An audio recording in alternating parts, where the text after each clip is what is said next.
I'm doing this for both of us because we're both quite tall. Oh gosh. Look, usually this is him doing all of this stuff, so you'll excuse me if I'm a bit nervous, but I just want to say good evening, everyone. And I also want to say congratulations to both the amazing winners. It's such a privilege to be honored in your company. I also want to thank you, Hilda and Klaus, because I mean, this is unbelievable for me. It's actually my second award ever, so I'm really excited. Thank you.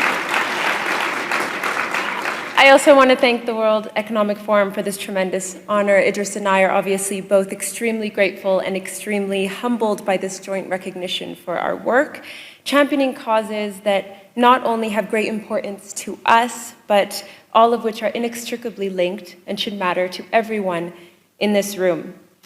I am so proud to say that to recognize us and the work that we do is to recognize all that we must do to continue to address and improve food security, gender equality, youth empowerment, and glorious, glorious nature. My mother grew up dependent on a small plot of land in rural Somalia.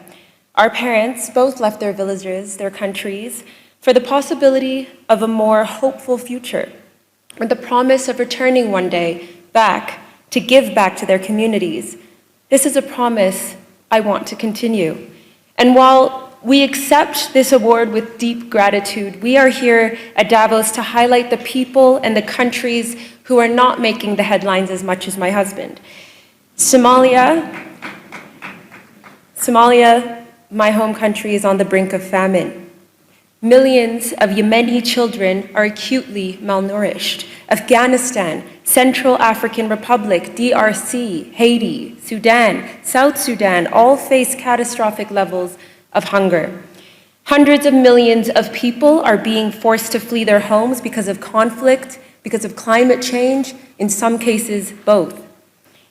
What's devastating to me is that in those millions of people, it includes hungry, small-scale farmers who are underserved and undervalued. This short-sighted thinking is so obviously flawed. Small-scale farmers produce about 80% of the food in parts of Asia and Africa, and 1/3 of the food for our planet. We are privileged to be here today in this room to provide access for those who aren't being heard, not as a voice for, but as a voice with, shouting for change. We are here to say that the status quo is a road towards our own demise, but that we know change can come from here, from this very room, in fact.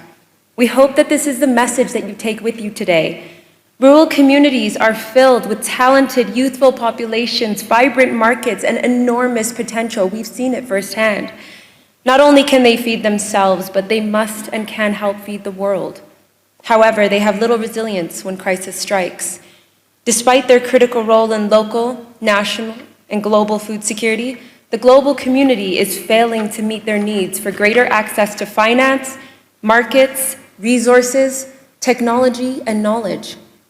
Too often, small-scale farmers are only one shock, one flood, one drought, or one failed harvest away from having to sell their assets to feed themselves.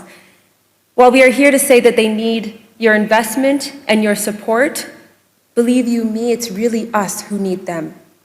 Small farmers are at the heart of the sustainable food systems. They are incredibly efficient, they are not a major source of greenhouse emissions, and they do not depend heavily on fresh water for crops.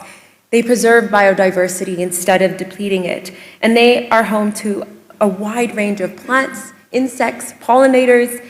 The private sector can and must play a massive role in supporting and sourcing from small farmers, as well as using its influence to ensure that world leaders continue to invest in holistic ways to combat environmental degradation and rising hunger, and ultimately support the communities that feed our world. I want to thank you all very much, and I want to pass to my better looking half. It's quite enjoyable.